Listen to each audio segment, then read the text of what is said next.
This is Kung Fu Eddy, baby, representing the Big Propaganda Wrestling Podcast and talking to Eddy, baby. And I'm here at the Trading Card Game Con, baby, at the George R. Brown Convention Center in Houston, Texas. We're going to have a great time. We're going to interview some people. We're going to see some cosplayers. We're going to see people trading cards because, again, that's the whole gimmick for today. So come join me and let's have a good time. Peace.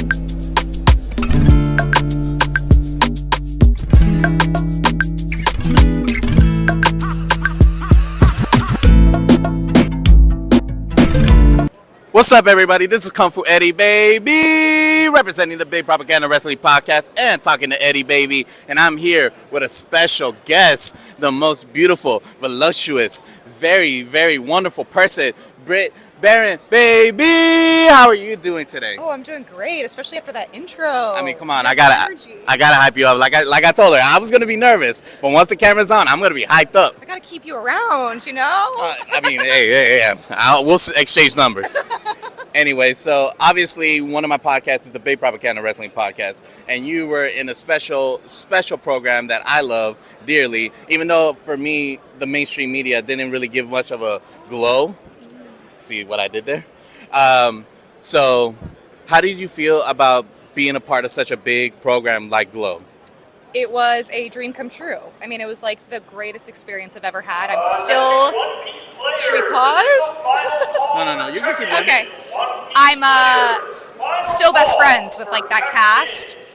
We got so close because we were actually doing the wrestling together. So we would train for 2 months or a month before we started shooting. So it was just like a great experience. It was very physical, it was very intimate, huge group scene. So we spent hours together. It was just like a really special time in my life that I don't know if I'll ever be able to recreate. You know, what a special show. All those women. I mean, the catchphrase is always lightning in the bottle, and that's what that show was. And like you said, you built that special connection with that cast, and it showed on screen because of how much fun you guys have, and then the interviews backstage, and then all the bloopers, bleepers, all that stuff. And it looks like you guys were just having such a grand time. Is there like a story behind stage that brings good memories out of you? Oh my gosh. Well, I would describe the set like a slumber party. So there was a lot of screaming. We would make up a lot of songs. So we would have, like, when they call cut, we'd be like, cut, coconut. There were a lot of songs surrounding film terminology. So it would be like reaction, shots. Whenever a director would be like, okay, now we're going through and we're going to get all of the girls' reaction shots. And then we would start singing for 5 hours. We would do massage lines in the ring, like diagonally. All of us would line up behind each other. I think there are photos of that. So it was just like that energy all the time, which made it fun because it's long hours on set. It was really nice to get to be all together and like goofing off the whole time.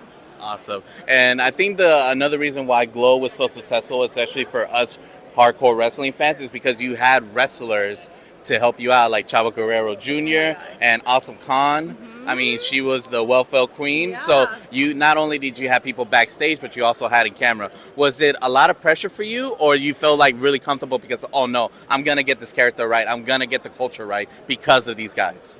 Well, I think going into it, I was really scared because I'd never wrestled before, and when we auditioned, it was like, you will be doing the wrestling. So I didn't know what to expect going in. But then Chavo is so amazing, and he did such a great job of preparing us. So I felt so safe that entire time. And it's not live. So we would rehearse the fights, but if you mess up or something, you can redo it or it'll cut around. So that helped us as actors. But it was honestly just really fun. I think we all got so into the wrestling that it was really exciting, less nerve-wracking. Everybody wanted like a big fight and to get to do cool moves, and they would choreograph the fights based on what we were best at. So that was awesome. They knew us really well. It was like a really big team effort, and Chavo is like the greatest guy ever. That's awesome. That's great to hear. And let's dive deeper on your character, Justine, because I feel like interviewing you right now, you're very bubbly, friendly, approaching. But Justine, like, she was just very like an outsider, an outcast, a punk rocker. Yeah. Was it hard to transition to those two different people, or do you feel like it was just easy because I feel like you probably had that in your youth back in the day? I think she's definitely more of a stretch than who I am naturally, but I have Justine in me. There's definitely like that part of me, especially as a teen, you know, the like, F you, I'm monotone, I'm over all this. And honestly, there were times the girls have such high energy, and when they're screaming for so long, there were times that I'm like, yeah, I'm down here. And so it felt like a kind of a natural place. I loved playing her. It was more of a stretch than like Tifa is for me, and I enjoyed playing Justine. Especially like the first season, knowing I had this big secret, and it was a really fun experience. Yeah. So speaking of Tifa, I mean, you're in a popular, legendary, iconic video game, Final Fantasy, and especially the remake, Final Fantasy VII. How was that? Amazing. I mean, it's a dream come true. I love playing this character. I love being a part of this IP. It's like such a massive game and means so much to people who grew up with it. I think going into remake, it was really scary because we didn't know how it was going to be received. Yeah. But I feel better now that everyone has like gotten to know our character, our voices with the characters, and I'm like I feel so overwhelmed by like the reception that we got, and so I'm really excited for Rebirth. And I can feel the excitement because I get the tweets and all that stuff. So yeah, I love being a part of this world. And that's the thing about like remakes and remastered, all that stuff, because a lot of the hardcore fans will say like, oh, that's not the same. They'll start typing on the internet, oh, I don't like that. It sounds weird. But again, like, you feel like that if you put that pressure on yourself, you feel like that you could perfect this character if you put that pressure on it, or you feel like, no, whatever is given to me, I know it's going to be rock and roll. I mean, I try not to think too hard about how fans will receive it in terms of everyone's going to have, it's so subjective. Everyone has their own opinion in any project. So I just have to rely on my own instincts, working with the director, making choices that we feel confident in, that I can stand behind, regardless of, you know, opinions are going to be opinions no matter what. You want everyone to love it, but, you know, if you're doing your job as an actor, I think that follows, you know. And again, you've done such a great job as an actor, so I'm very proud to have had this opportunity to interview you. Thank you. So I appreciate your time again so much. And this is Talking to Eddy, baby, representing the Big Propaganda Wrestling Podcast, and we are out.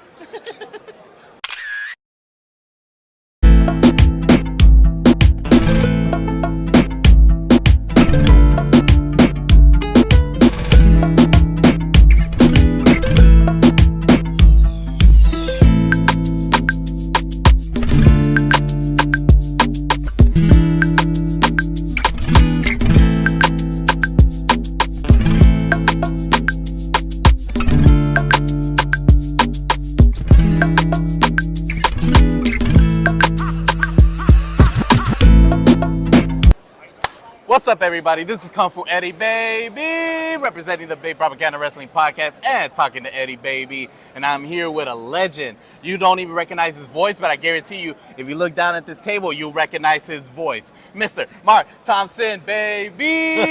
How are you doing, my friend? Good, how are you? Good, good. So I know most of my questions are going to be Yu-Gi-Oh related, but again, I feel like your name is also recognizable for a certain character. I don't know if we should give out the hint. Who could of it it. be? I don't know.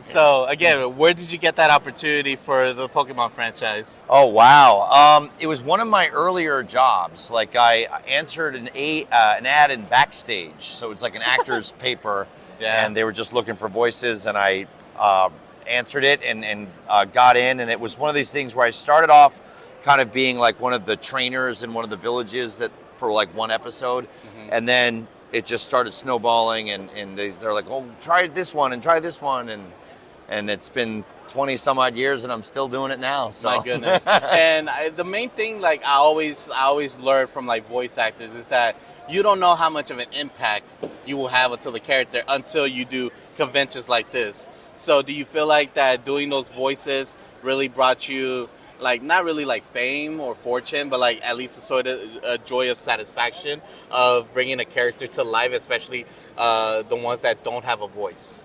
Yeah.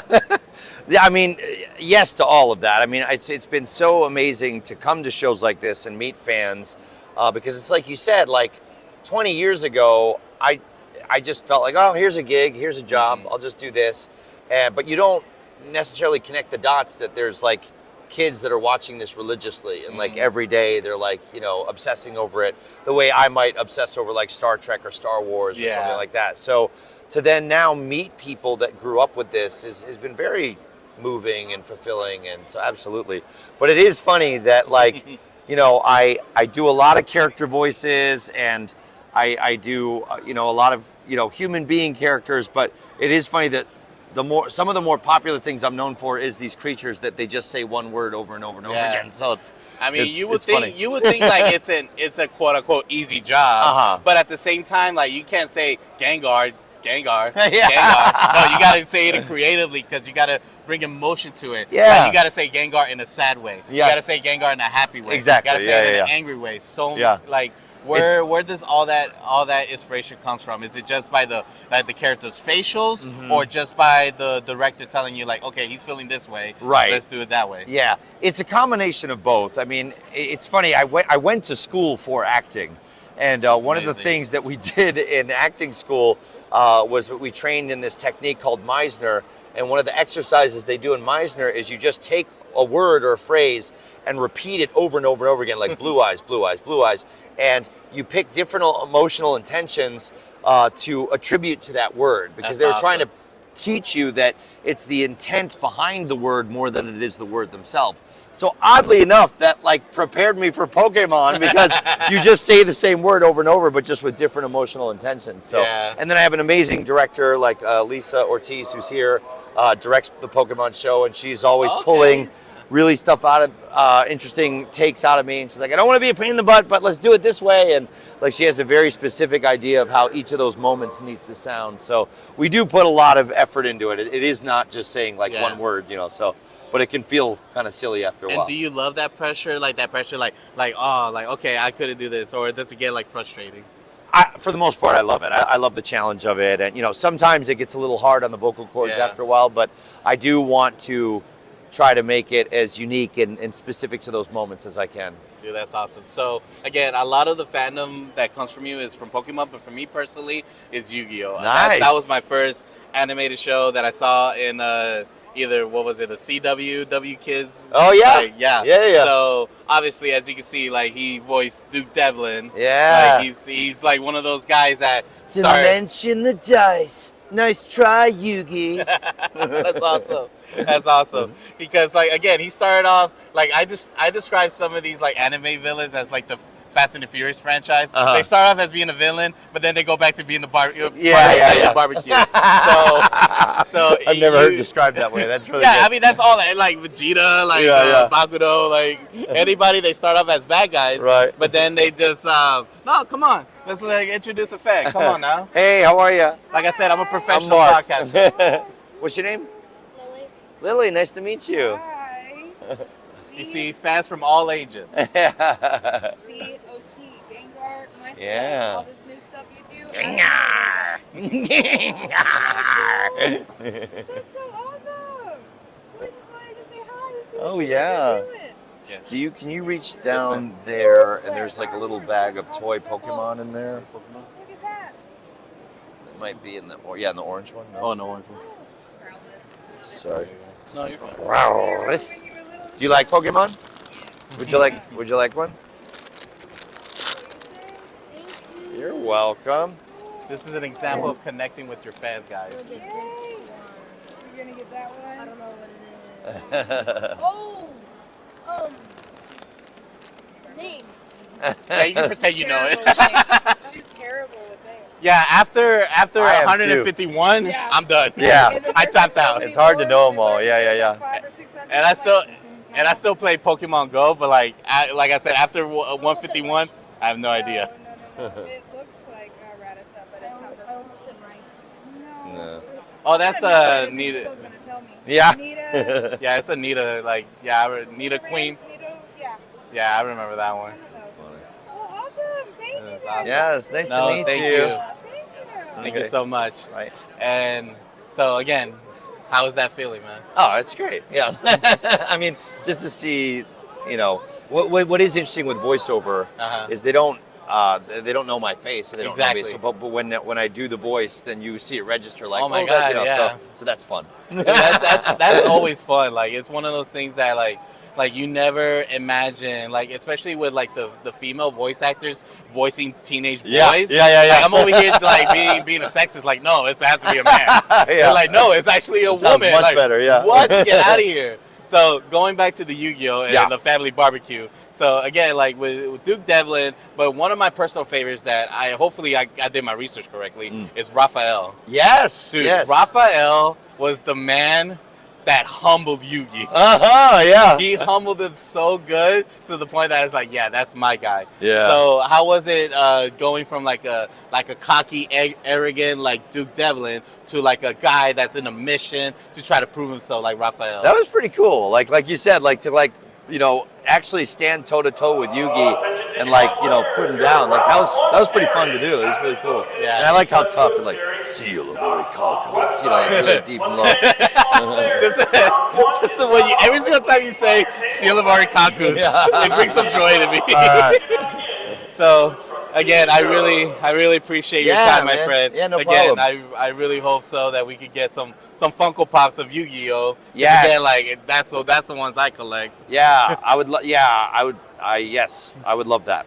Yes, that's all right. I'll start a petition. Yeah. Thank you guys for joining myself and Mark Thompson and Kung Fu Eddie, baby, and the Big Propaganda Wrestling Podcast. Thank you. Peace.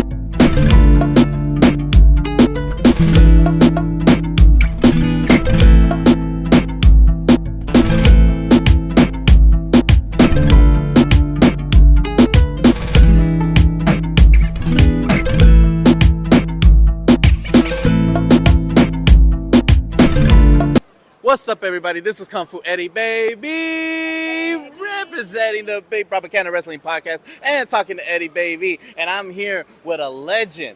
I'm telling you, she's a legend. Because you don't recognize the face doesn't mean you don't recognize the voice. Miss Stephanie Nadolny, baby. How are you doing? Baby, what you said. Baby. Hey, I'm never better. What's going on, guys? What's going on? How's Houston treating you? Houston's great. I love H-Town. Grew up in Spring as a kid. You grew up in Spring? I did. Oh, so you local. I might as well be. All right, Lone Star that's State. oh yeah, I forgot. Like if you're not inside the 610, All right, the loop. Right. yeah, outside of the Beltway. Yeah. No. You official Houstonian. Let's say that. I love that. Okay. So, how did this opportunity of this legendary character from Dragon Ball Z, young Goku and Gohan, how did that opportunity came about? It happened when I met the producer at one of my sessions with Brave Combo. I'd been singing and traveling with a touring show band called Vince Vance and the Valiants out of Dallas-Fort Worth. I met him, had done some voice work for Jimmy Toys and Helen the Hen from Chuck E. Cheese. Got the audition that way, and they liked me for Gohan. I didn't know what it was. It was 1998, a long time ago. So I just kind of like in the right place at the right time, but also hopefully having the talent to be able to pull it off. Wow. So can we go back to the fact that you did Chuck E. Cheese? I did Helen the Hen for one season. I did, yes. What? Because the reason I say that is because John Oliver did a special about Chuck E. Cheese, and he was talking about like how like the franchise became about and the animatronics video, and I was just like, wait, did she just say she did? Yeah. Well, I mean, like I said, I knew a lot of musicians because I was traveling since I was 18. I was in show bands and touring and sleeping on airport floors and not knowing when you're sleep or eat. We were really hardcore touring, like 250 days a year. Yeah. So I met a lot of other celebrities. We opened up for a lot of big show names like Huey Lewis, Vanessa Williams, Casey and the Sunshine Band, the Spinners, the Four Tops. I mean, I could just go on and on. It was a really great opportunity. So I was able to meet other, local and touring show bands through that by working on the road. And then I met the guys from Brave Combo. That's where I got the audition. And then the rest is history. The rest is history. Glad I was there for that audition. And just the fact of all that history. So you've been doing this since you were 18, correct? Yes. Well, I've been singing professionally since I was 18. So I did musical theater and dramatic arts and dance and choreography. I did kind of anything showbiz related ever since I was a young child. So you're definitely a hustler's hustler, so I can say that. Definitely. Now, going back to, again, this legendary character that has brought joy to my generation and the generation of the past and the generation of the future.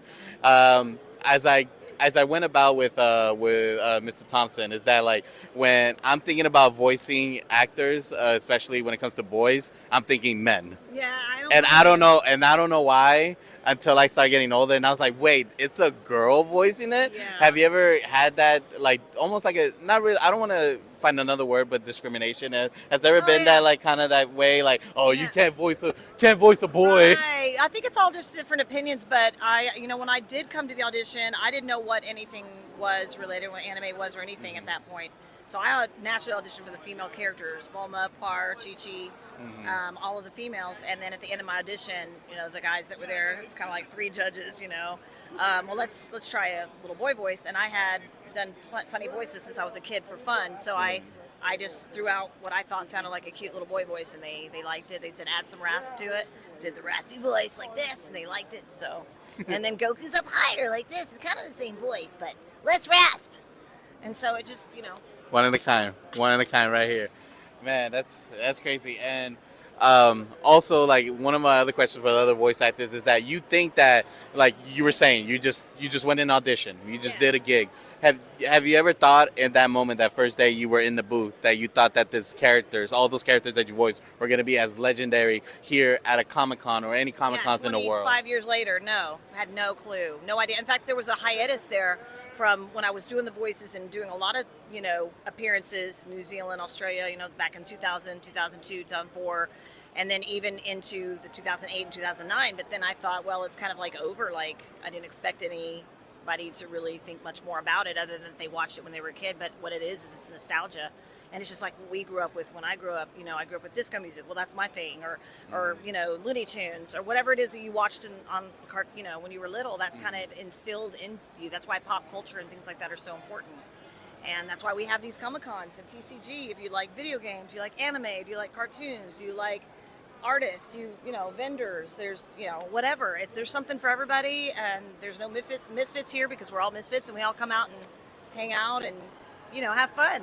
No, I definitely agree on that. And especially like now and being 2024 is that now they always say like 20 years before the generation. Now the new the older generation has money now. So everything that was nostalgia back then is coming back because, now we have money. So now we're working and we're professionals. We're starting families, and now we can have collectibles. That's kind of how that's what it's been like for me. Exactly. So. Like I have like a bunch of collections of like Funko Pops, action figures. My grandma was just like, ¿por qué tienes tantos juguetes? Why you have so much toys? What is all this? Why are you buying this stuff? I know. Like, where's the wife? Where's the kids? I'm like, I remember growing up, and that was, you just like what you like, and you grow up with that, and that becomes instilled in who you are. So here we are at another one here in Houston. And was there something of your fandom that your parents kind of like didn't get, or was like rebellious on that? The cartoon thing, the Smurfs, the Care Bears, whatever. But they knew, we were kids, so it's like, well, let them play with their toys, whatever, But my thing was singing and music. I started playing piano by ear and started writing songs and poetry, and I started teaching myself piano, and so music kind of started it for me, but that was because I wanted to be a singer. So that's where the vocal part comes in. So anything and everything I do has always surrounded vocal acrobatics, vocal talents, vocal singing, performing live. So. And I'm getting my degree in kinesiology, and everybody's focusing on like muscles, like biceps, triceps, quads, hamstrings, but they always forget they always forget about the vocal cords, your diaphragm, Yeah, the the thing that breathing. actually helps you with your voice acting. Do you Right. feel like that you have to keep yourself in the best shape of your life, especially as a career, as a 20-year Oh. career? Yeah, I mean, I'm not in the best shape of my life right now, by the way, but Stop, I can stop. admit that. But thank you, COVID. Thank you, food. But no, I mean, for me, I was already touring and regularly with a show band 250 plus days a year when I was voicing these characters. So my voice and my chops were very like utilized and ready to go, like on a moment's notice, because I had to do that all the time.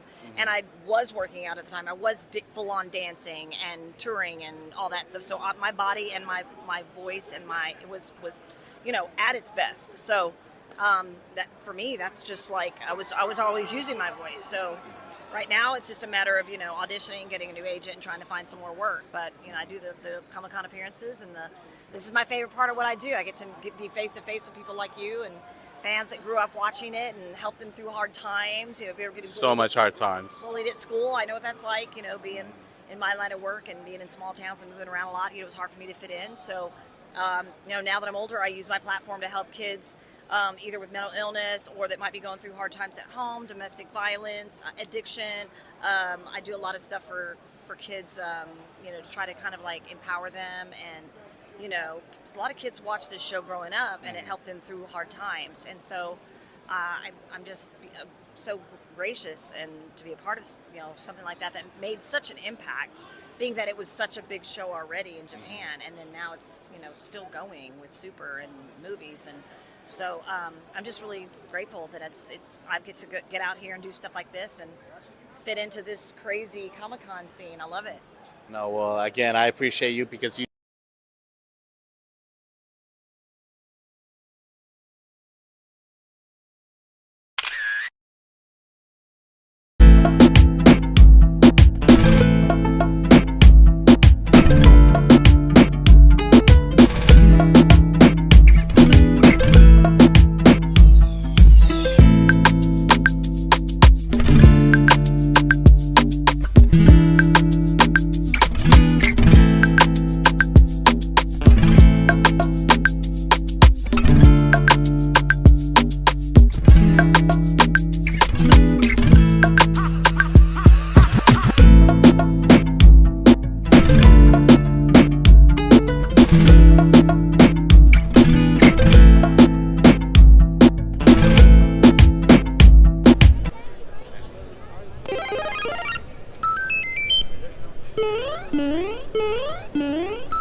Only in one place, y'all. Only in one place.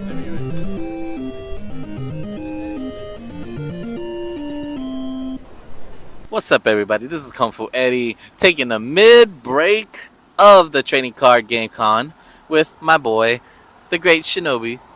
If hopefully I said that correctly, because I've been since day one.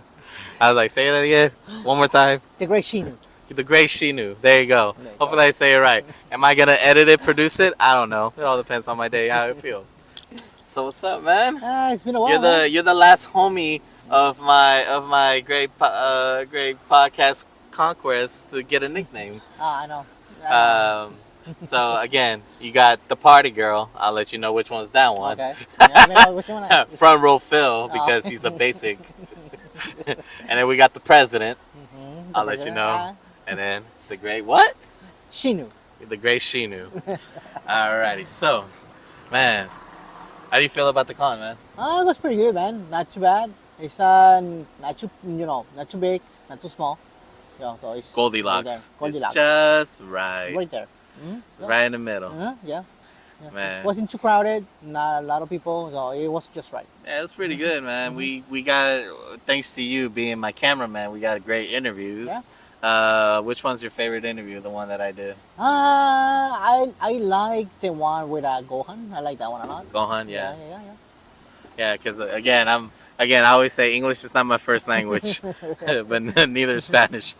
I don't know what I speak, and I'm over here like, how do you say your last name? Nadoni. Okay, Nadoni. I'm like, all right, that's Spanish, I'm like Nadoni. Yeah, I really like that one too, man. Like, I'm just blessed that I got the opportunity. Yeah. Some people said no. I'm not gonna name them, Yeah. but y'all kind of guess if you look at the list and look at the people I did interview and the people that I really want to interview. You can put 2 to 2 together. And one of them had a good excuse. The other one was just whatever. But overall, man, how did you become a wrestling fan? Since I was a little kid, like everybody else, I'm pretty sure. For me, I started in Mexico because over there, lucha libre is really popular. So I started watching lucha libre over there, especially like AAA and CMML. But I started watching more like AAA, like Octagon, Atlantis, Máscara Sagrada, Fuerza Guerrera, or those guys, Vampiro Canadiense, Conan at the time, Conan el Bárbaro, not throw the Conan. Yeah, the one that wears what was it? Was it the tallies? Yeah. Not the gangster one. The gangster one. Yeah.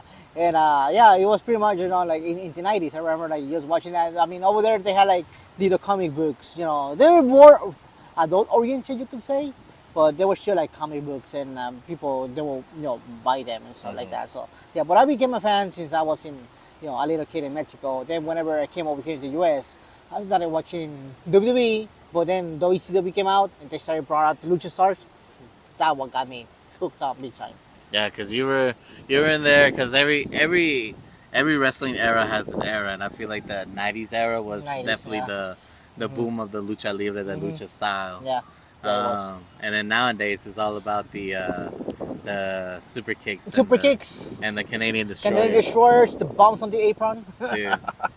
Dude, I still remember Petey Williams said, if I could get $1 for everybody that's a Canadian Destroyer, I would retire from wrestling. I don't know if that's a real quote, but I will make it a real quote. Because guess what, Petey Williams, you deserve that. You just created something so beautiful, and everybody was just like, yo, I'm about to copy that shit. Yeah, I remember when I saw that in TNA the first time. I jumped from my seat whenever I saw that the first time. I still remember him setting it up too, like the sweet chin music. Like Lance Storm said it like, oh God, it's a super kick. But then Chris Van or whatever his name is, because again, I'm great with names, as you can tell. It was just like, no, he tuned up the band. If he tunes up the band, it's a sweet chin music. Yeah. It's not a super kick. Super kick. So same thing with Petey Williams. When he does this, he does that. That's a Canadian Destroyer. Canadian Destroyer, yeah. Yeah. So, I don't know when I'm posting all of this together. I don't know if I'm putting it separate. By now, you should already know the answer. But myself and Front Row Phil, we're going to go to AEW on February 14th because, as a former lover, I got to distract myself. And we're going to talk about, like, all of our road trips. And obviously, you won't be there with us because, Job's got a call. What was your favorite, like, road trip story of ours?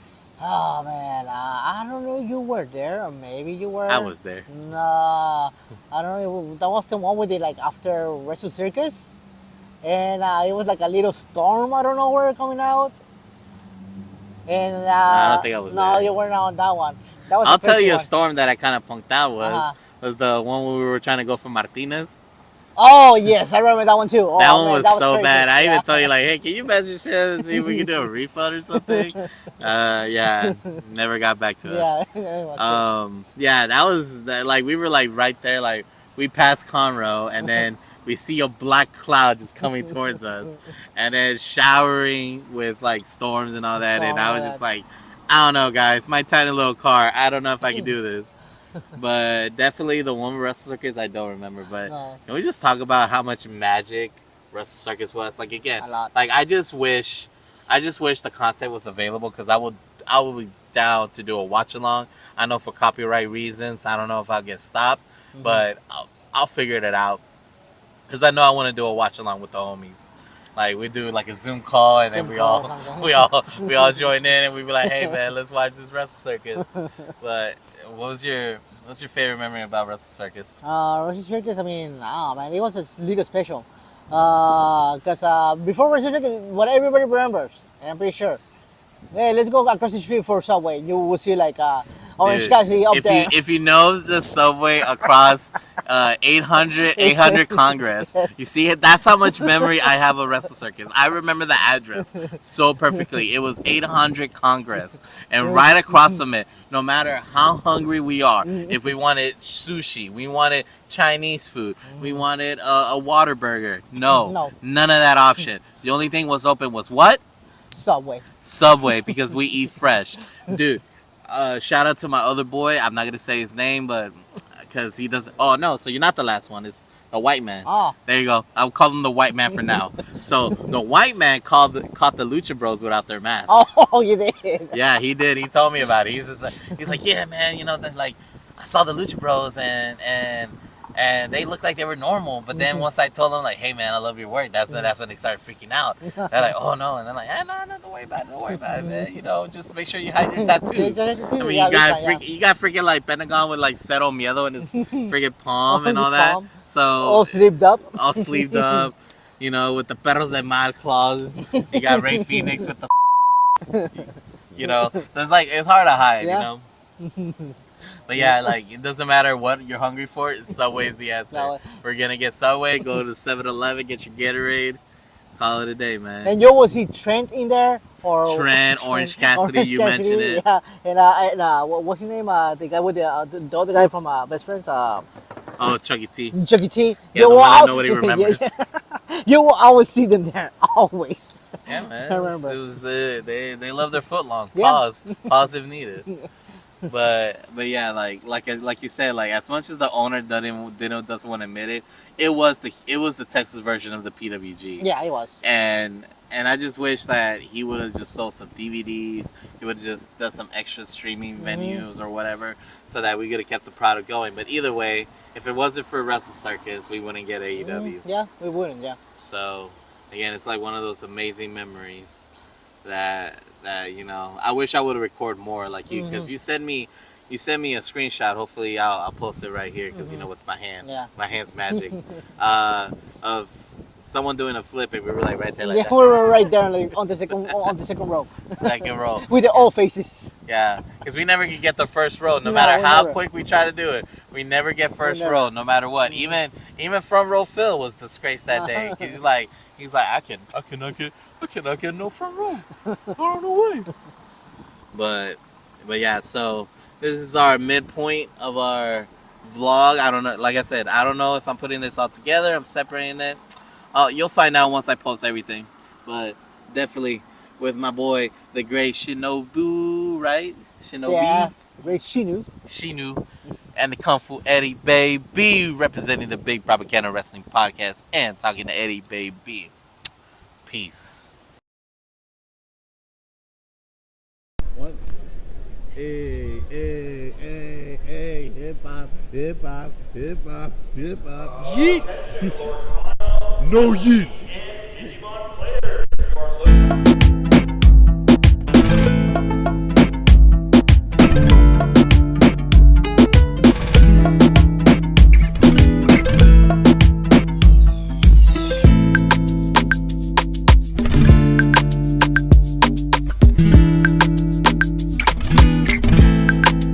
What's up, everybody? This is Kung Fu Eddy baby, representing the Big Propaganda Wrestling Podcast and talking to Eddy baby. And I'm here with a legend because she didn't humble herself too much, okay? I'm gonna hype her up. She's the voice of my childhood. She is the reason why I want friends around my circle. Miss Taya, Miss Amy Birdbun, baby! How are you doing? Oh my gosh, I don't think I deserve that. But No, you I'm deserve doing it. great. You deserve it. You see, Thank if you're not gonna hype yourself up, I will hype you up.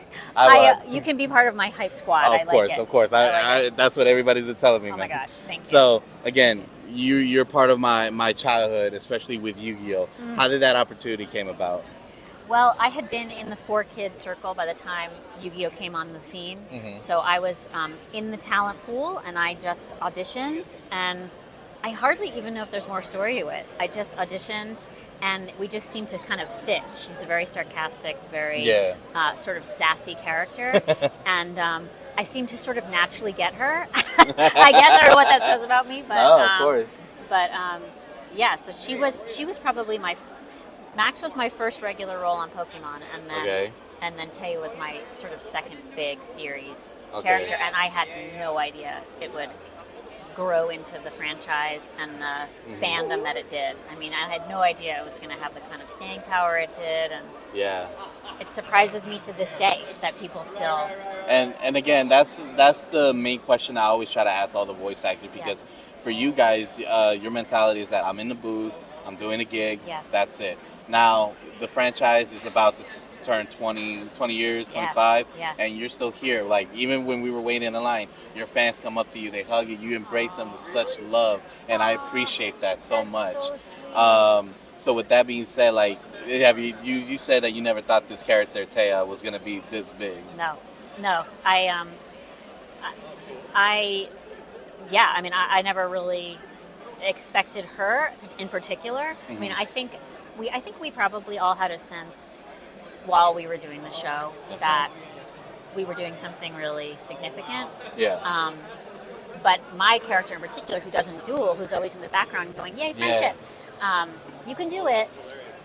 I wasn't really sure where her character fit in, if she was really considered anything like part of the core team. But this is only my second con, and my second time interacting with fans and hearing what they really have enjoyed, and it's just, I don't know, I think her message of kindness and love and friendship is really just resonates, and she's sort of like a calm, soothing voice in some ways throughout the series.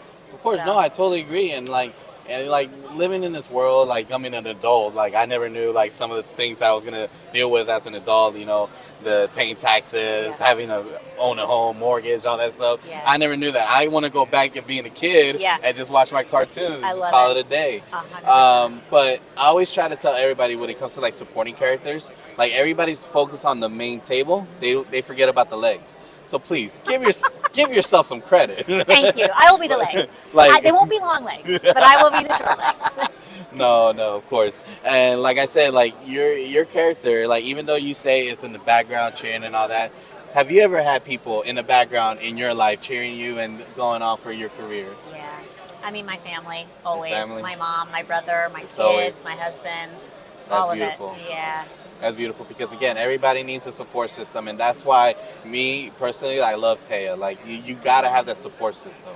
If you don't have no support system, then you either do it out of pure luck, or just wait until a long time until you humble yourself, and then you're just like, okay, you know what, I do need support. Because a lot of people, like, nowadays that I've been watching, especially I work around kids, everybody wants to be prideful and they want to do it by themselves. Nah, I got this and that. Like, no. Like, everybody wants to focus on the bigger muscles. Like, I'm a kinesiology major. Like, everybody wants to focus on the big muscles, the quads, the quadriceps, but they forget that quad means 4. There's 4 muscles all around it, so the muscle doesn't work until everybody's around. So that's why, like, I'm so, like, glad to be able to talk to you, because again, like, it's one of those things that we gotta appreciate all the supporting characters, because everybody wants to focus on the mainstream ones, everybody wants to focus on the anti-hero villains, but the support characters wouldn't be nothing. I mean, like I said, the main character won't be nothing without the main character. I think you've got a thesis here. Oh, no, trust me. I agree completely. Trust me, I appreciate it. So again, I really do appreciate you at this time. I do want to mention, like, my favorite scene with Taya is when she took Yugi to the museum, because Yugi was in that, like, little depression, like, I don't know what to do, this and that, and you're the one that cheered him up. So I want to give a shout out to that one. Like, that was a beautiful moment. That's a good one. Like, every single time one of my friends is down, or when I'm down, like, yo, just take me somewhere, Aww. distract me, and then we'll be good to go. I mean, it's these moments, they happen for all of us, right? Yes, At ma'am. any given time. So I appreciate when my I appreciate when my you. people are around me, and I appreciate you for coming by. And, Of course, like I said, yeah, I could do the rest as long as I give it the opportunity. Aw. So again, I appreciate so much. so Thank much. you so much. And thank you for talking to Kung Fu Eddy, baby. Peace.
spirit. So.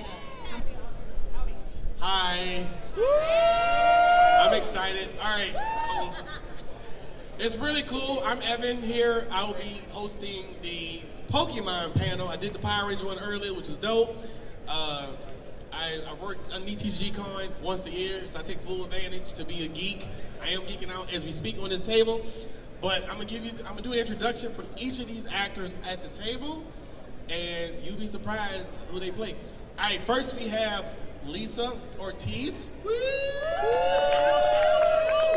And what's really cool, she plays many of them. She does Vaporeon, Totodile, Sabrina, Karina, Rosa, bars, Ashawa, right, and Roxanne. Yeah, there's a couple more you'll see, which is good. I'm just going to jump in over here and just say something. So, along with a lot of the people over here, you're going to see, I'm talking for this because I've directed the show for the last 8 years. I have been in every season, except for 2, since the beginning. So I was in the very first episode as Daisy, Misty's older sister. Yeah, so I'm old school, new school, and you have treats here because you have old school, new school, and new school. This is a lot of folk and a lot of poke people on here. But yes, and I also did Flannery, a bunch of other things, and then I forgot all my Pokemon after that. We'll just randomly do the Pokés. But I'm just saying is you guys have like treats here. You don't even know. Hey, you know what it's like. Hey, look, this is what we gonna do. Hold on, nephew. I use some very good skin cream. So that's all. That's my auntie. Now I'm playing. Next we have Anjali Did I say it right? They're gonna say their own names. I'm gonna say it right. Kunapenny. Kunapanini. Cuban Panini. Very close. Right, pray for me. She's so. It's called Cuban Panini, which is fine. I'm gonna get fired. I lost my job. You don't lose your job. No, there we go. But for me also, because I work with you a lot, can you pronounce it again so that we can make sure everybody has it? I can do that. Anjali Kunapanini. And I appreciate it. She also voices. She's the new. She plays the new character Roy from the new Pokemon Horizon series, starring alongside Alejandra Reynosa and Damon Mills. Yeah. Also, very cool. exciting. And next, finally, we got Mark Thompson, the voice of Gengar, Caesar, Pignite, and Growlithe. So there's a lot of like Pokemon. I'm fanboying right now, but I'm keeping it professional. Right? So obviously, we have about 30 minutes. I do have some questions for you guys.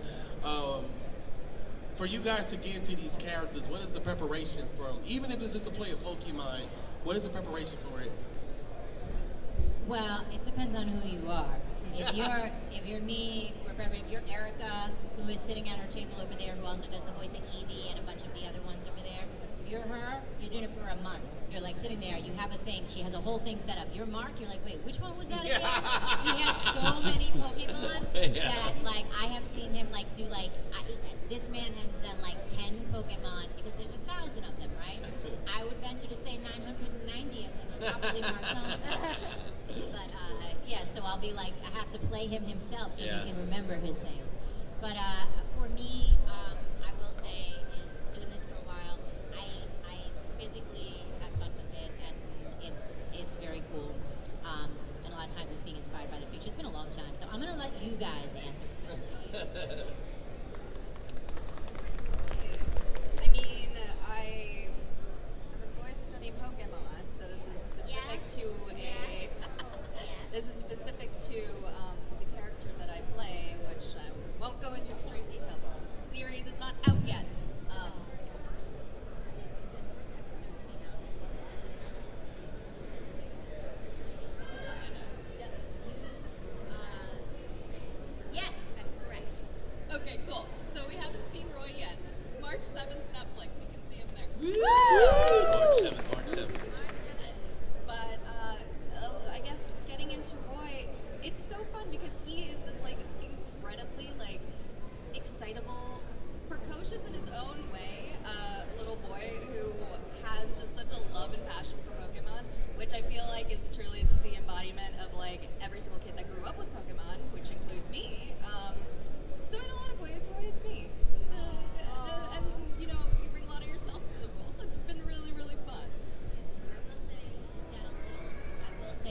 does have this. I can't wait for you guys to actually see all the episodes because they do such a wonderful job with this character. And Roy does have a sprinkle of that Ash Ketchum energy on it. So I think you guys are gonna fall in love with him. Yeah, I think it is funny because people will often ask me, because I do a lot of the creatures, like, well, don't you know, how do you keep just saying the same word over and over and over again? And I always like to tell people I went to school for acting, and one of the techniques we studied was Meisner technique, and he has this particular exercise where you just take one phrase and just say that over and over again, and then imbue it with different emotional intentions. So like, in a weird way, like NYU prepared me for Pokemon, and I was like, what? But then Lisa is an amazing director, and you know, a lot of times she'll say, I don't want to be a pain in the butt, but, and then she's like, she'll really try to like really get super specific on what's going on in this particular scene and making sure that it doesn't just sound generic. She does a really great job of making sure that every moment is specialized and a lot of attention is put into that. So she does a great job pulling it out of us. I will tell you that's funny that you said, and yes, I think NYU prepared you very well. I don't know, it's crazy, but he is, and I do a lot of Babel stuff. But you guys, a lot of you guys have watched this since you were little. You know, watched it since you were kids, and I like to tell people like you guys grew up with Pokemon. I grew up in Pokemon, so it was one of my first gigs. I have been with it for the whole time, and so when we started in the beginning, we did not know what it was going to be, but now we know. So I know that there's going to be like, 10 million people who are going to tune in and watch this. So we spend time with it. Mark is humble.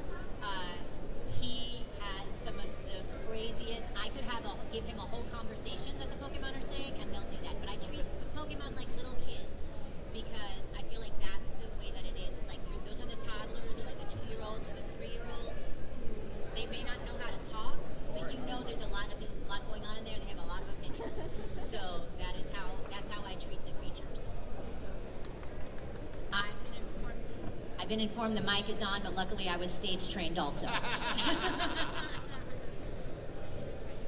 Does it work now? Oh yeah. They were like, shut that woman up. No. Is there any particular characters in you guys' life that y'all were influenced by, or anyone on TV that y'all looked up to? Like a Frank Welker, Kevin Conroy, or someone there you like, man, I want to be a voice actor, or I can do that. Kevin Conroy, you said it. Oh, really? Okay, yeah. I grew up on Pokemon and Batman the Animated Series, and those were like that's the me. shows. I mean, my entire childhood. And Kevin Conroy was a huge part of that, and that character influenced me in so many ways. And then as I grew up and like learned, there are voice actors that do this behind all of the cartoons that I'm seeing on TV. I think he was definitely one of the ones that made me realize this is a career that I can pursue, and it's crazy. Don't give up on your dreams. Yeah. And this is a dream come true, by the way, because one of my dreams was to be a panel host for shows I grew up with. So in my mind, my 5-year-old me, I'm like, Mama, look, I did it, look, you see me? I took Mama a selfie earlier, she was like, that's my baby up in the front over here on a Sunday. She'll be in church though, but he here at the convention. All right, Mark, or Lisa, anyone? Oh yeah. I was a big Robin Williams fan growing up, so I was amazed by him, and I just remember watching the behind the scenes with him in Aladdin and just being blown away, watching him riff and stuff like that. I was a big fan of Peter Weller, Optimus Prime, and Mark Hamill. I'm a huge Star Wars fan, and I remember just being blown away when I found out he's the Joker, and like, wait, he does that voice on regular show? Wait, what? It's just like, I'm blown away by his range, and I think he's a really amazing performer, so. Yeah, I will say, like I said, he undersells. He is a huge Star Wars fan. Yeah. He does narration for all the Star Wars books, and he does all the voices of them, which are incredible.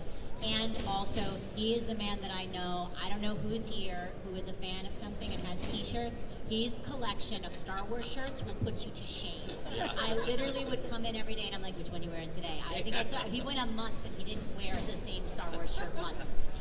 It's true. It is. It's incredible. One of my heroes. I grew up watching a bunch of stuff. I grew up watching anime. I grew up watching a bunch of Disney, Robin Williams, all of that. I also grew up watching like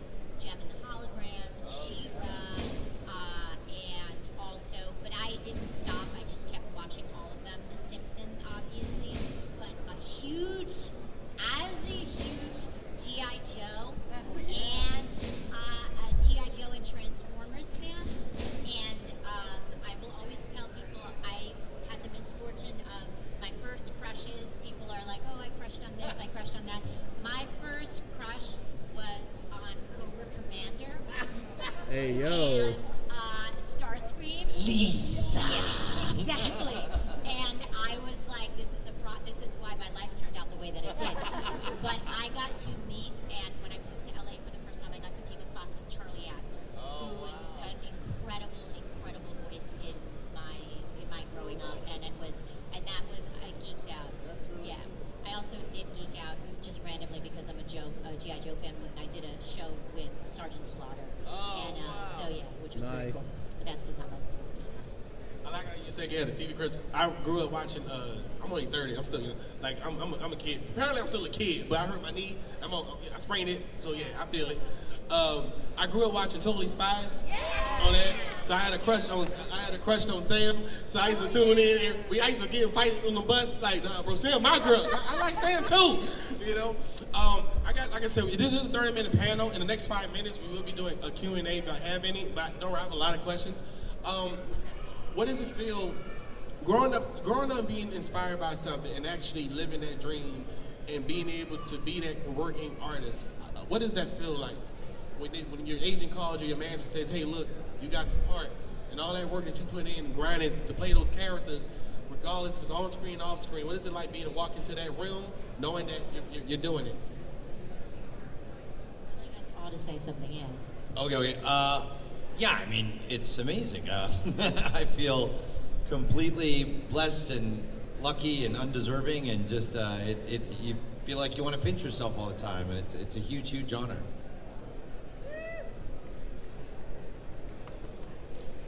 Clap, that was beautiful. They were like, should I clap for that? That was touching. I like it.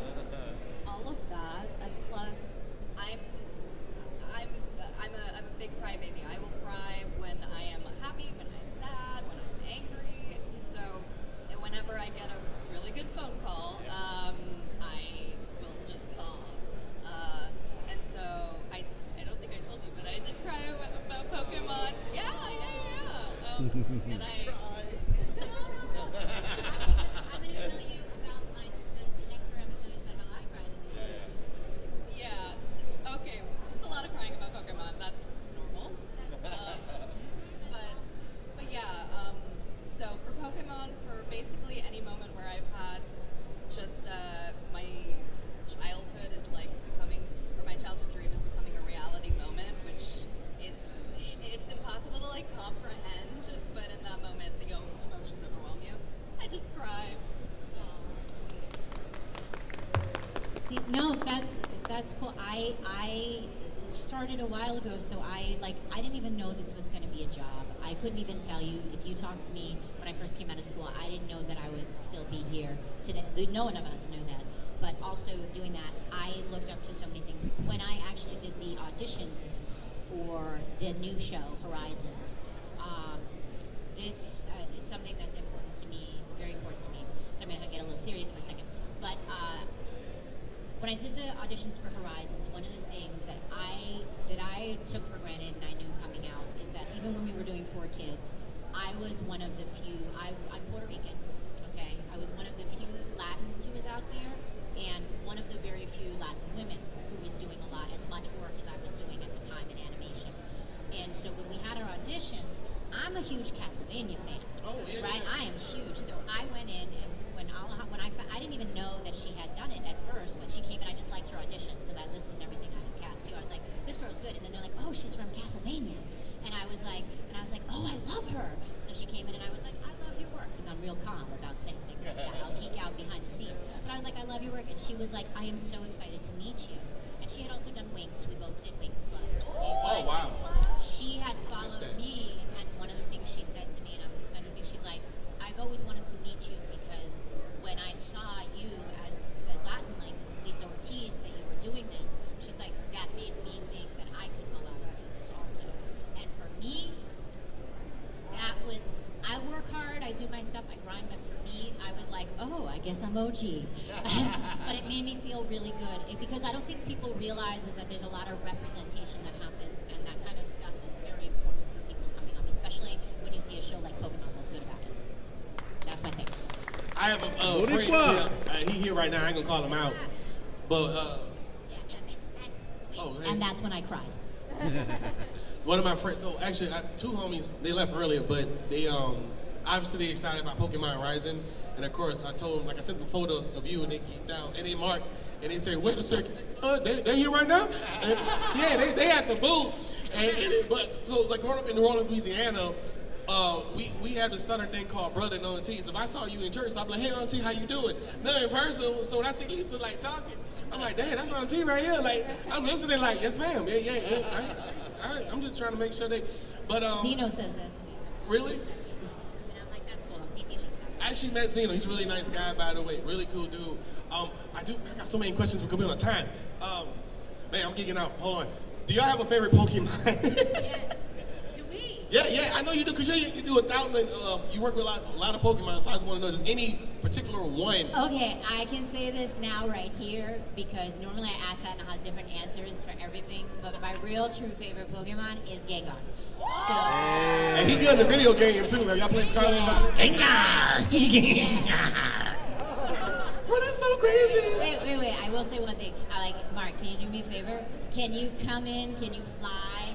Can you fly around this room, come over here, and then make fun of her over there as Gengar? Just do that.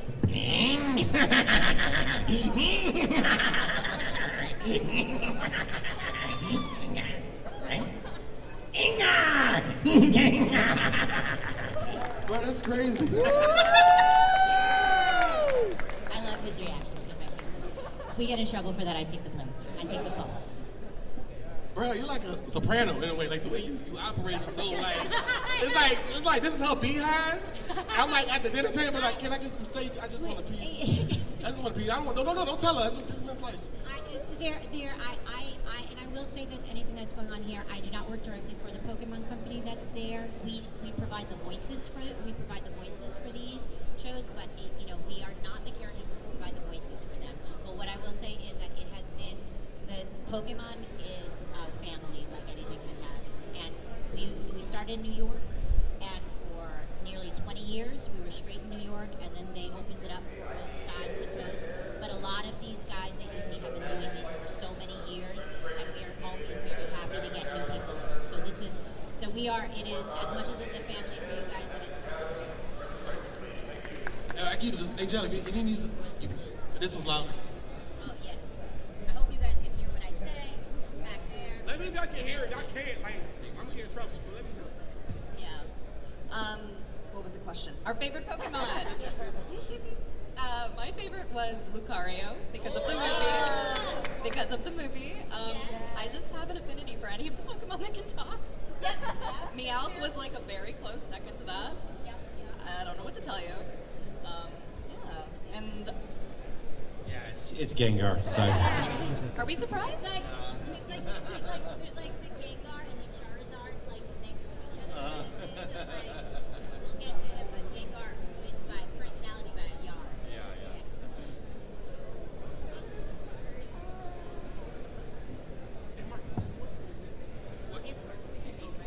Yeah, mine works. Yeah. My favorite is Gengar. Yes. For the record, Your Honor, it is Gengar. Yes. All right, so one thing too, before we start the questions too, I wanted to say this, well, I have one more for me. My favorite Pokemon movie is Pokemon 3, the movie. It was so, that's when Molly dreams of an intake. Man, I'm gonna tell you, bro, I'm gonna tell y'all something. That movie was so cold, so people always say Pokemon first, which I know you was on that. Bro, she fought Entei, bro. She was totally down, bro. She fought Entei, bro. I was like, bro, you fought Entei.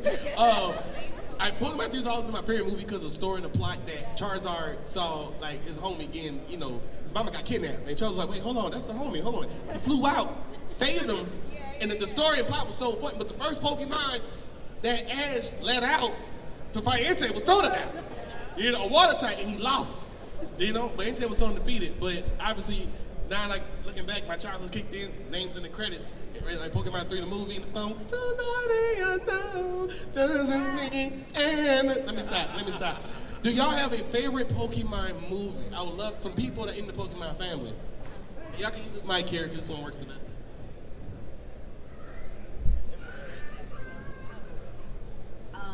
Not gonna mention the one I just said.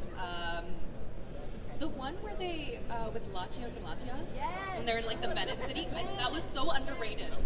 That was such an underrated movie. It doesn't get the love it appreciates. Yeah.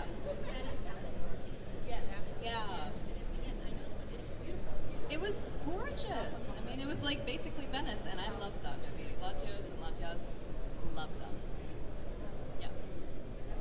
So the most honest answer is I don't really know, and I have a horrible memory. So like, I really do. Like, I just have the one with Latios and Latias. yeah, the Latios and Latias. Yeah. No, so they all kind of over the past 20 years have kind of blended together on me. So I have a bad brain. I'm sorry. The one with Gengar. The one with Gengar. Is he in a movie? Okay, great. Many. Mark was also in, and to be fair, also sometimes we have the movie, and like he'll just come and he's like, "We're doing the movie today. What's going on?" I will say a lot of us who have done this, like I said, from 4K Day or from even from earlier, even now with our show, we're with Horizons, we're already into the 20s recording of the episodes, and there are days that I come in because I watch them all that it's one episode. So like if you tell me plot, I know what's going on. If you tell me the name, they're like this. I'm like, okay. I'm like, well, oh, the one where Gengar was crazy. That was like everyone. Which one happened? But I do want to give a shout out while we're here to also, because we're talking about Pokemon and people do that. Casey Rogers, who retired a number of years ago, was one of the Carter Cathcart, who's not here. He's been sick. He did. The original, what is Gary Oak's nephew? Gary, yes, Gary, yeah, Gary. So he did Gary. So he did that, and then he took over as James in Team Rocket, and also as Professor Oak, and then he took over as Meowth. So I've known all of those. Meowth actually is favorite Pokemon through all its iterations. So those are my top 3. I don't know why I did that. But I wanted to give a shout out to Casey Rogers, who was one of the first. She originated so many creatures that you guys watch. She retired about 8 years ago, and a lot of us also stepped into hers. And she did originally one of the first Totodiles, and Eevee, and Wobbuffet, and all of these. And she doesn't do shows because she has retired. But I just want to give a shout to her. Is there before we do a questions for the fans, is there any social media platforms that they can follow you on? Here's the mic. I am Captain Ehud _ Mark Thompson _ VO. Very simple. Not really. I am only on Twitter or X or whatever it is, as Here Lies Anjali. It's very morbid. But Lisa is also on social media. I am Lisa Cult Jelly on Instagram, and Lisa with an E Jam on the thing formerly known as Twitter. It's a play on a woman, an old band in New York, Lisa and the Cult Jam. I thought you were in a religious sect about strawberry. I have since started a cult that is based on Strawberry Jam. Gotcha. Okay, but that was a recent development. I see. Because people didn't know the band. So I was like, yeah, so exactly. So that was what it did. All right, so we have about 5 minutes. Do anybody have a... Yo, what's up, man? What's up? Oh, snap. Oh, hell, nah, I'm good. Nah, man, I'm good, shorty. Nah, I'm good. Attention, how you doing? I'm not sure I can hear you well enough. I have, this ear's kind of weird from the elevation. That was better. How you doing? My name is Sandwich Jones. I'm mostly known as camera dummy for the TCG Con. I also make weird TikToks for the account. So anytime you see something extremely unhinged, it might have been me, okay? Sometimes they let me on the internet. So, without further ado, we're going to get right into this. We're also going to go straight into some questions, and I'm going to be handing you a microphone. We're going to be asking about these folks' careers, them as people, nothing weird, okay? So, with that said, let's go ahead and bring out Lita.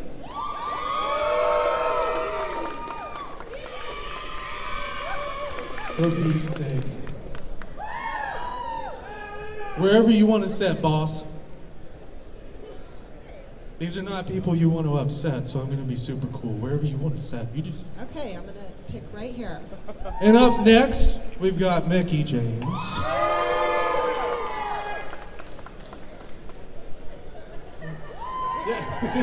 There you go.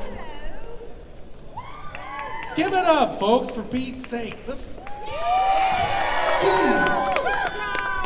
All right, and of course, we have Mick Foley.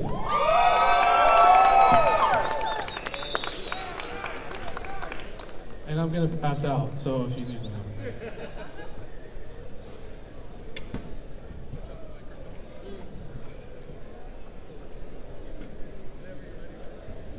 We're so far. I should have sat right here.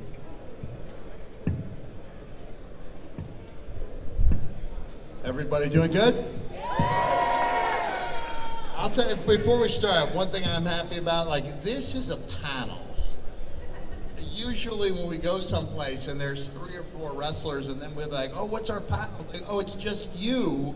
And I was like, me by myself is not a panel. So I know when we saw this and we saw that there were 3 of us here, I can't speak for Amy and Mickey, but I was excited because we all genuinely like each other.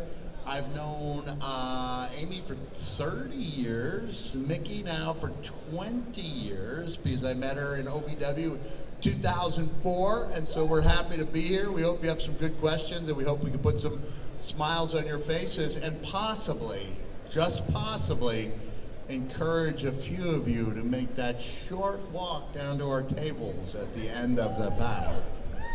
I would appreciate more applause than that, but So how many of you guys, this is your very first Comic-Con experience? Okay, all right, so like about a third of you.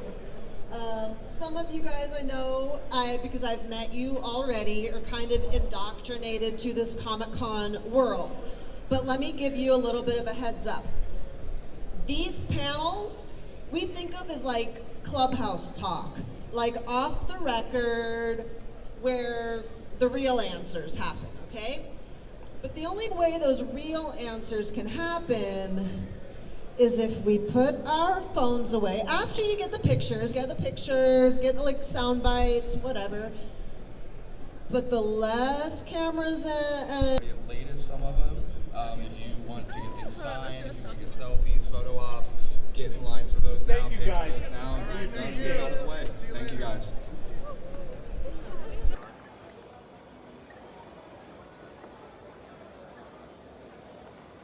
Mozambique, yeah.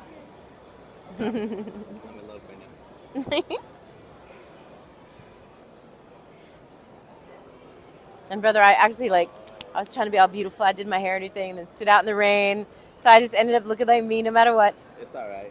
It's all natural beauty, like they say. I got to thank my daddy for that. What's up, everybody? This is Kung Fu Eddy, baby, representing the Big Propaganda Wrestling Podcast and talking to Eddy, baby. And I'm here with the wonderful, voluptuous, gorgeous voice actor, and she's beautiful too. We have Melanie, baby. How are you doing today? All love, brother. All love, what all an love. Intro. I owe you some cash. Nah, it's all right. It's all right. It's all right. We'll talk on the side. But one thing I really wanted to mention is your legacy as a Caribbean woman in the voice acting game, because you rarely see any representation, especially when it comes to Caribbean. And I could be wrong, because I'm from El Salvador, but I love the Caribbean side of like the whole culture with reggaeton, salsa, all that music. But I want you to talk about how much of a representation you are bringing into voice acting. Well, I'm a mixed race girl with Pacific Islander, Ethiopian, Creole, Welsh, and I think in the Caribbean there's a lot of representation too because of how we got there and where we've gone. The diaspora is represented, and I really loved Respawn in their research and understanding that, as we discussed yesterday, brother, yes. We, Latinx and Black and Indo-Asian, we all come in different shades, and we get to celebrate all of them. And some of us like math, science, music. We come in all shapes and sizes, and I'm really excited about physical and cultural representation, not just in the arts, but definitely in interactive gaming, because that's where we spend a lot of our time, right? Oh, of course, of course, And, of course. Yeah, we learn that we have to squat up with people that maybe don't look like us. Oh, for sure, 100%. But it's a good thing. Because again, like you had that moment in Metroid where everybody thought that the main character was a guy, but then when she took off the helmet, oh, it's a woman, and everybody was just like, "What?" Right? And it's like, yeah, any shapes and size, gender fluid, all that other good stuff. So again, like I just want to say thank you for that, like because again, like even though like again Caribbeans, like they say they're not Hispanic, but again, I feel like they're more of Latinos, Latinx, all that stuff. Because especially like what they say, like, oh, if they really light skin, they don't want to associate. If they're really dark skin, they don't want to associate. No. So it's always a good thing that you want to represent the Latino culture. I think that that's another important thing. We have different cultures and backgrounds. Not everybody has the same background, but we can live in the same place.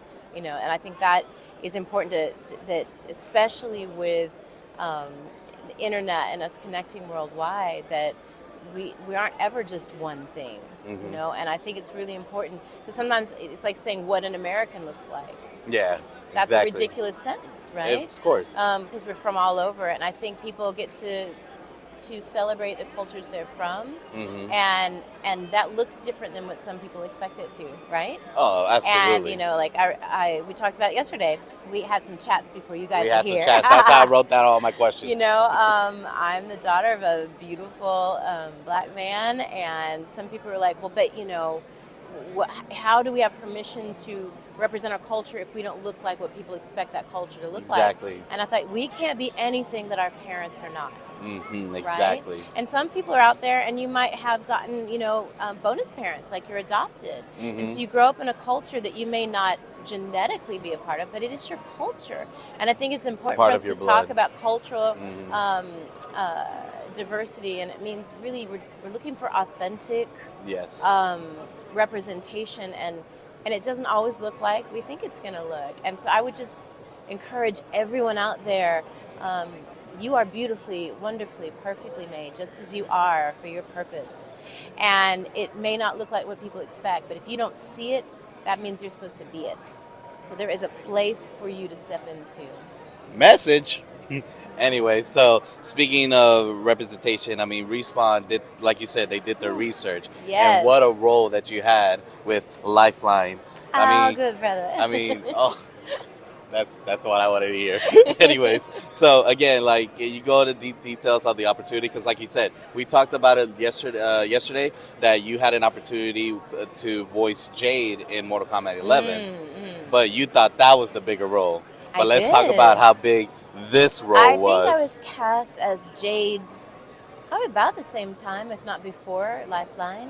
And I was like, oh, my life's going to change. Jade from Mortal Kombat. It was coming out in April of 2019. Yes. And, I loved working with the Respawn team, and we just had such a great time. And in the fall of 2018, they said, listen, we're not really going to advertise it. I think we're just going to drop the game and see if anyone likes it. Which in movie business is usually code for we're shelving your game. Yeah. It was nice working with you, And so I enjoyed the process, but we never know what games are going to hit. So there's series that we've done and games we've done, they literally get scrapped. You can spend a year on a film or a game and then they never make it. So you start enjoying the process. You don't know what's going to happen afterwards, and you're just grateful for the job and the creativity and the team. So with the Respawn team, I just felt blessed because I learned a lot about myself as a person. They asked, so I didn't feel like I was trying to fit into someone else's mold. Yeah. They kind of built the character around you. Me, and it just felt like I had permission, because I used to doubt, what I could and couldn't do, because I felt, and I know that it's not just because I'm mixed race, because somebody could be like 100%, I'm like you're from Salvador, but what that looks like. Do you know what I mean? And Exactly. And that could look like so many things. And so you feel like you're not quite enough of something. And I felt whole in the process. And it gave me permission to stand up and carry myself in a different way, where I felt like I had permission to exist. So that's very deep. That's very but deep. there was never a, well, this is what we'd like you to do, or that it was really just felt like it was fun. We were laughing, and And then in February, I got an email on February 4th in 2019. They said, hey, your game dropped. Do you mind tweeting about it? It's back when we had Twitter. It's now X, for those of you that were born yesterday. I still call it Twitter. And I looked at my character. I was almost in tears. She looks just like my Nana. Oh my goodness. I mean, because we'd seen some previous sketches. She kind of looked like Lisa Left Eye in the beginning. Really? Yeah, and we used TLC. to do, we would do this joke, don't go chasing Titanfall. So it was like a running joke, but right there. when they finished, there was several renditions of her, but she looks like my Nana. My Nana was so excited. And then 1 million people were playing the game that day. Yeah. And then 10 million, and then 50 million, and all of our lives changed forever before April of 2019. So February, March, April, that was all Apex. And then Jade came out, which was lovely. Yeah. But it's, I guess the moral of that story is you never know where the magic is going to be. And give the universe permission to surprise you in strange and beautiful ways. Trust me, I'm an experience of this too, because like I said, I applied for an application to do media here. Yeah. Got approved. Congrats, That's why brother. we're here. All love. So all it is like stack your resume so I can show that give me the opportunity, I'll do the rest. Okay. So I got your back. hey, but one of the things, I don't know how much of the skins that you've seen from Lifeline, but which one is your personal favorite skin? Well, they haven't made it into a skin, but obviously, if from my lore, Stories from the Outlands, Family Business, that's a great skin. Guardian Angel, definitely my fave. Bad to the Bone, London Calling. Ooh. What's your favorite skin? My favorite one is the Predator. Ooh. Because I'm a big, huge fan of Predator. Yeah. First of all, R.I.P. Carl Weathers. So, because I love the Predator franchise. Even the Predator 2, which was like a little bit corny. Like I had, what's his name from Lethal Weapon? Mm-hmm. And he was just playing the same character like, oh, I'm too old for this. And I was just like, yeah, you're too old to face the Predator. Why are you facing the Predator? We do what we can, brother. Oh, no, trust me. He did his thing, and I'm proud of it. But my favorite one is always the Prey. Like, once the Prey came out, I was just like, yo, Native American chicks are badass. I was part of the team that did Comanche. So we got to do that. That was one of the first times we ever did any film. ADR was full Comanche first and then in English. That was powerful. Wow. That was powerful. We had a beautiful brother from the Comanche tribe who was teaching us the language, praying for us before we went in. And everybody was from different backgrounds, mixed. And a lot of times for Native Americans, you kind of feel like if you didn't grow up in the res, you can't claim it. But it's it's there. And what was beautiful is to be in this circle. I'm getting chills talking about it. And have them pray for us before we started. And then for it to be one of the biggest opening films for Hulu ever. Yeah, it goes to show you. Yeah. And then like all the trolls came out like, oh, I can't believe a girl beat up. And then Arnold Schwarzenegger took it. I was like, stop. The whole purpose of the film is that she knew her nature, that she knew her environment. I mean, come on now. She did. Like if you come to my house and I don't know where my weapons are, that's I'm a bad homeowner. But I'm loving not just indigenous representation, but the fact that indigenous cultures around the world have so much to add to the narrative of storytelling. And I'm excited, not just in interactive games, but in film and in books, this expansion. We talk about representation all the time, but the expansion of the narratives that are being told allows us to understand who we are as human beings on planet Earth. Very true. Right? And Very this true. shared experience, the divisiveness of only saying, well, this is your culture. We're not just learning about each other so that we can stay apart. I think with understanding and we can start to see ourselves even in other cultures, like what we have in common instead of just how different we are. Oh no, trust me, we have so much in common, but it's just, like you said, we just have to sit down and talk about it. Yeah. And speaking of sitting down and talk about it, I feel like I've taken up too much of your time, and I really appreciate this opportunity so much. So, thank you for talking to Kung Fu Eddy, baby! Peace. All right, everybody, that's a wrap. That's a wrap from Kung Fu Eddy, baby! And I am done. Thank you so much for the trading card game con, for bringing me here and hosting a beautiful, beautiful event. I met so many wonderful people. I saw so many cosplayers, and I got to interview my childhood heroes, people that I heard their voices but never knew their faces. But their legacy will live on forever right here in my heart. And I can't wait to show you even more stuff. This is just the beginning, baby. Peace.